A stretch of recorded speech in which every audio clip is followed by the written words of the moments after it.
14절 말씀 보십시오. 보라, 내가 그를 타일러 거친들로 데리고 가서 말로 위로하고. 여기에 타이르다, 타이름, 좀 이 번역이 애매합니다. 원어로는 파타라는 말인데, 전에 개역 성경은 뭐라고 했죠? 계유라고 했습니다. 계유하심. 보라, 내가 그를 계유하여 그랬습니다. 계유. 계유라는 말은 열개 타이를 유, 계유.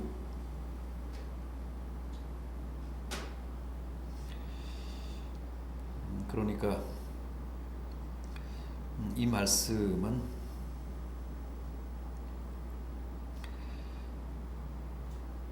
원어상으로는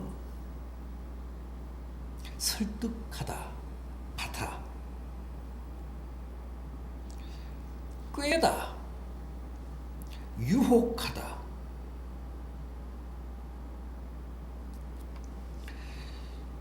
하나님이 우리를 연인 관계로 생각하시면서 우리를 유혹한다. 당신의 연인이 되도록 우리를 끊임없이 설득한다. 그런 뜻입니다. 그러니까 타이르다라는 말도 이게 이제 조금은 아쉬운 이제 번역인데, 아무튼 그 파타라고 하는 말은 유혹하다, 꾀다, 설득하다, 그런 뜻입니다. 남녀가 서로 호감을 갖게 하기 위해서 꾀고 설득하고 유혹하는 것, 그게 파타입니다.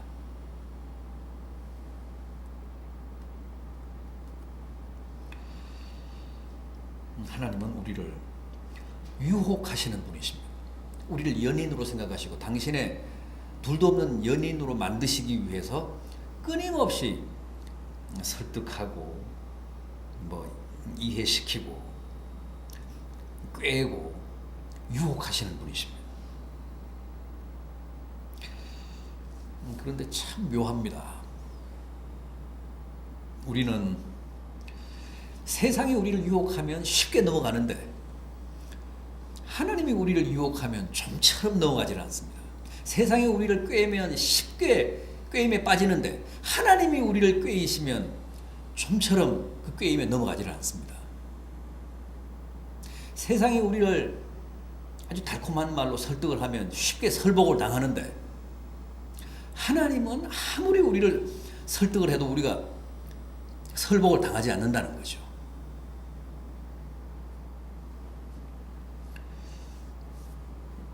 이 호세아서는 고멜에 관한 얘기잖아요. 호세아 선지자의 아내인 고멜에 관한 기록인데, 고멜은 외간 남자가 유혹하면 순식간에 넘어갑니다. 그래서 아주 가출을 밥 먹듯 했습니다. 그런데 호세아는 아무리 자기 아내인 고멜을 설득을 해도 자기 남편의 설득에는 안 넘어갑니다.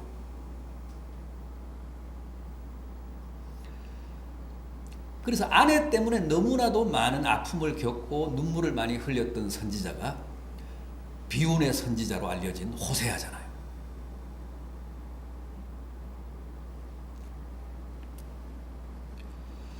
우리가 바로 꼭 고멜과 같다는 거예요.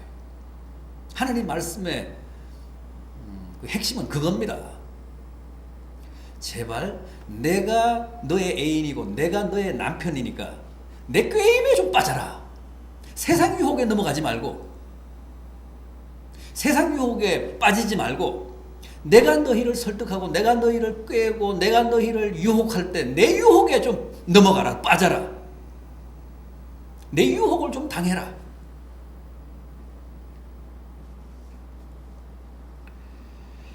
그런데 고멜은 아무리 호세아가 호소를 해도 전혀 감동을 못 받았어. 그런데 툭 하면 다른 남자가 꾀이면 그냥 거기 빠져가지고 가출을 하고 다른 남자 아이를 낳고,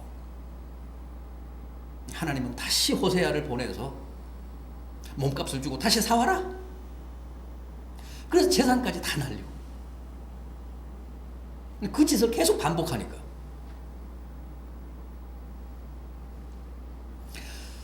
그런데 우리가 영락없는 이 시대에 고멜이라는 겁니다.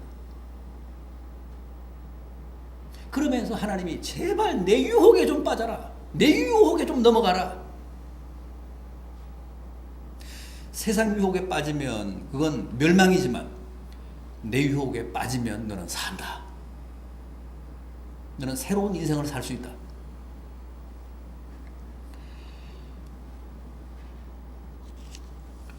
그 말씀이 오늘 이제 본문인데, 자, 그러면 우리가 하나님의 유혹에 빠지면, 하나님의 꾀임에 넘어가면 어떻게 되는가? 어떤 축복을 누릴 수 있는가? 어떤 은혜를 입는가? 그 점을 한번 확인해 보겠습니다. 먼저 뭐라고 하셨습니까? 14절 하반절을 보면 위로와 포도원을 주신다고 합니다.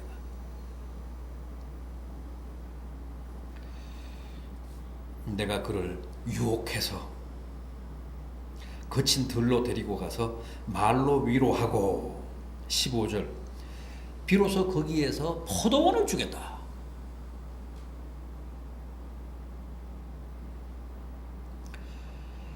아무리 우리의 삶의 장이 거칠어도, 황량해도 하나님이 위로하시면, 그래서 우리에게 소망을 주시면 살아갈 수 있습니다.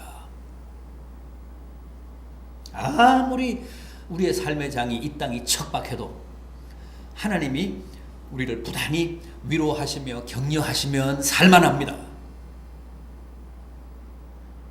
또 거기다가 포도원을 줘보십시오.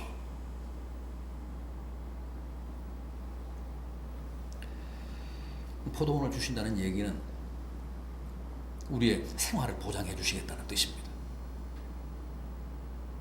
우리가 살아갈 만큼 재산을 주신다는 얘기입니다.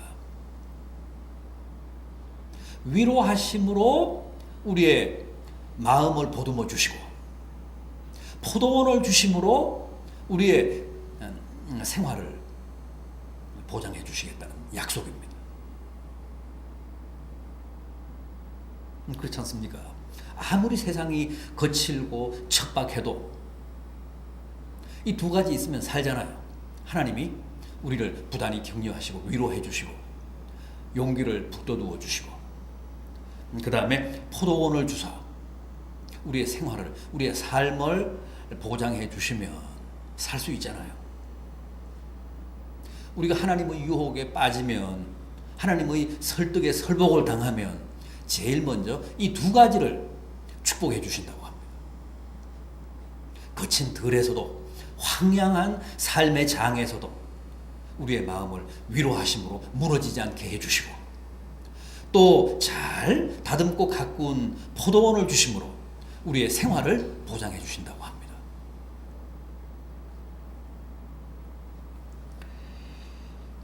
부디 세상 유혹에 빠지지 마시고 하나님의 유혹에 넘어가십시오.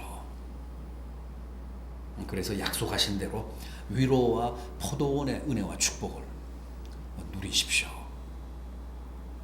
그래서 마음의 평안과 또 생활의 보장을 통해서 주님 주신 은혜를 누리게 되시기를 부탁드리고 하지 않습니다.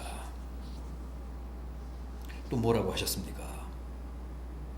아골 골짜기가 소망의 문이 되게 하겠다.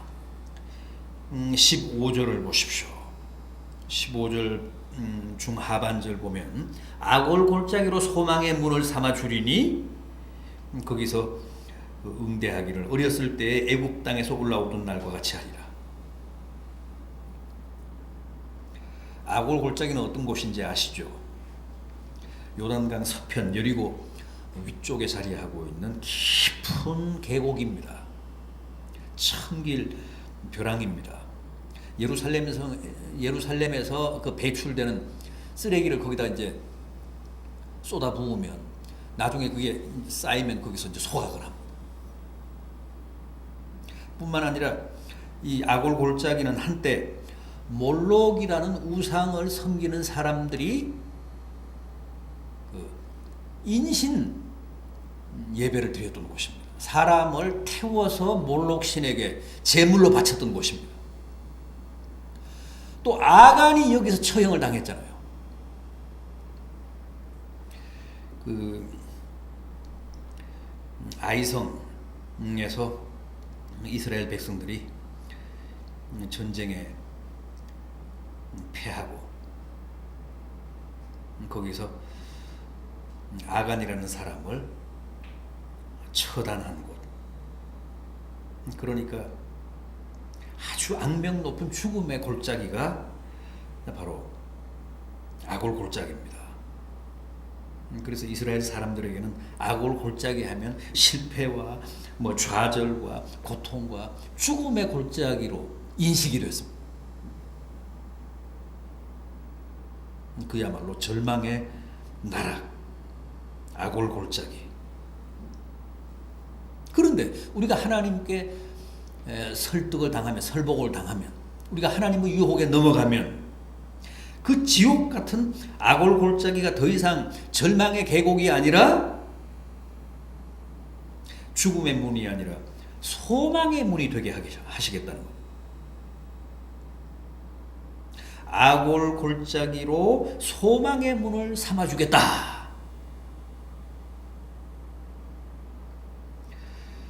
처음 이스라엘 백성들이 400년이 넘도록 종살이하던 애굽에서 탈출할 때 기대에 부풀었었잖아요. 아브라함과 야곱과 또 그 후손들에게 하나님이 약속해 주신 젖과 꿀이 흐르는 가나안 땅에 들어가게 됐다. 가나안 복지에 들어가게 됐다. 꿈에 부풀어서 이스라엘을 탈출했습니다. 그때처럼 아골 골짜기를 소망의 문으로 삼아줘서 너희로 하여금 부푼 꿈을 가슴에 안고 살아가게 해주시겠다는 거예요.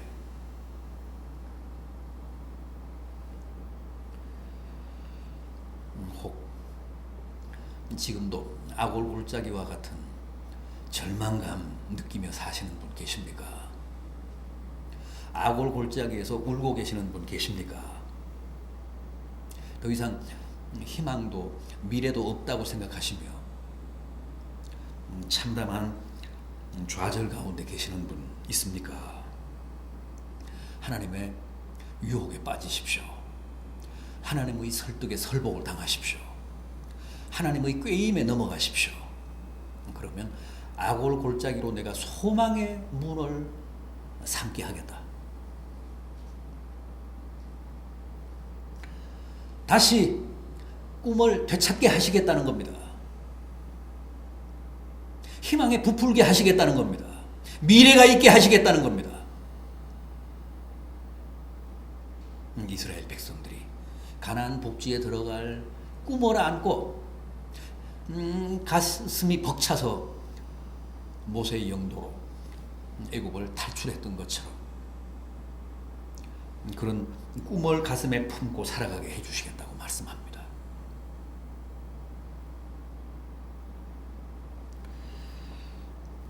또 있습니다. 여호와를 내 남편이라 부르며 살게 해주시겠다고 합니다. 여호와를 내 남편이라고 일컫게 하시겠다. 우리가 함께 본 본문 16절 보십시오. 여호와께서 이르시되 그날에 네가 나를 내 남편이라 일컫고 다시는 내 발이라 일컫지 아니하리라.